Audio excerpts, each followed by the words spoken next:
ஒரு constable திருநெல்வேலியிலிருந்து Chennai DGP அலுவலகத்திற்கு வருகிறார். அவருக்கு ஒரு கால் இல்லை.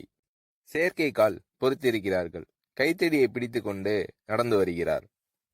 அன்று காவல்துறையின் கிரீவன்ஸ் டே. காவல்துறையில் உள்ள ஒவ்வொருவரின் கோரிக்கைகளை கேட்டு அதை நிறைவேற்றும் நாள். திருநெல்வேலியிலிருந்து வந்த அந்த கான்ஸ்டபிளை பார்த்து டிஜிபி அலெக்சாண்டர் அவர்கள் என்ன கோரிக்கை என்று கேட்கிறார். அதற்கு அந்த கான்ஸ்டபிள், ஒரு விபத்தில் என்னுடைய காலை நான் இழந்து விட்டேன். அதனால் தற்போது செயற்கை கால் பொருத்தி இருக்கிறேன். இந்த செயற்கை கால் வெயிட் அதிகமாக இருப்பதால் என்னால் இதனை பயன்படுத்தி கொண்டு நடப்பது கஷ்டமாக இருக்கிறது. இப்போது மருத்துவத்துறையில் எடை குறைந்த நவீன செயற்கை கால் வந்திருக்கிறது. அதனை பயன்படுத்தி கொண்டு நான் நடந்தால் என்னால் சுலபமாக நடக்க முடியும் என்று மருத்துவர்கள் சொல்கிறார்கள். அதனால் அந்த செயற்கை காலை எனக்கு வாங்கி கொடுங்கள் என்று கேட்கிறார் அந்த கான்ஸ்டபிள். சரி என்று டிஜிபி அலெக்சாண்டர் அவர்கள் அந்த செயற்கை காலின் விலை என்ன என்று கேட்கிறார். 2,50,000 ரூபாய் என்கிறார் அந்த கான்ஸ்டபிள். உடனே டிஜிபி அலெக்சாண்டர் அவர்கள் காவல்துறையின் கிளர்க்கிடம் அந்த கான்ஸ்டபிளை அழைத்து சென்று விவரத்தை சொல்கிறார்.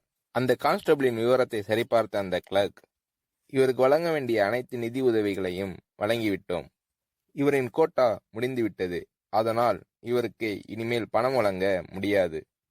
உங்களுக்கும் இவருக்கு பணம் வழங்கும் அதிகாரம் இல்லை என்கிறார் கிளர்க். டிஜிபி அலெக்சாண்டர் அவர்கள் அந்த கான்ஸ்டபிளை திரும்பி பார்க்கிறார். அவர் பாவமாக நின்று கொண்டிருக்கிறார். உடனே அந்த கான்ஸ்டபிள் டிஜிபி அலெக்சாண்டர் அவர்களிடம், சார், உங்களுக்கு அதிகாரம் இல்லை என்று எனக்கு தெரியும். நீங்க அம்மா அவர்களிடம் போய் கேளுங்க, அவங்க நிச்சயமாக கொடுப்பாங்க சார் என்கிறார் அந்த கான்ஸ்டபிள். டிஜிபி அலெக்சாண்டர் அவர்கள் அந்த கான்ஸ்டபிளிடம் மனு எதுவும் இருக்கிறதா என்று கேட்கிறார்.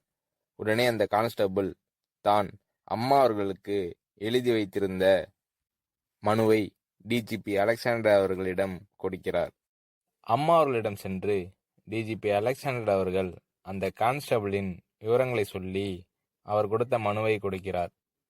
அந்த மனுவை படித்த அம்மா அவர்கள் டிஜிபி அலெக்சாண்டர் அவர்களுக்கு சிறப்பு அதிகாரம் வழங்கி அந்த கான்ஸ்டபிளுக்கு 2,50,000 ரூபாயை வழங்க உத்தரவிடுகிறார். பிறகு டிஜிபி அலெக்சாண்டர் அவர்கள் அந்த கான்ஸ்டபிளை அம்மா அவர்களிடம் அழைத்து வருகிறார். அந்த கான்ஸ்டபிளிடம் அம்மா அவர்கள், உங்களுடைய டிஜிபி உங்களுக்கு கால் வேணும்னு சொல்லி சிறப்பு அதிகாரம் கேட்டார். அந்த அதிகாரத்தை நான் கொடுத்திருக்கிறேன். இந்த 2,50,000 ரூபாயை வைத்து நல்ல காலை பொருத்தி பொதுமக்களுக்கு நல்ல சேவை செய்யுங்க என்று சொல்லி அந்த கான்ஸ்டபிளிடம் அந்த 2,50,000 ரூபாயை வழங்குகிறார் அம்மா அவர்கள்.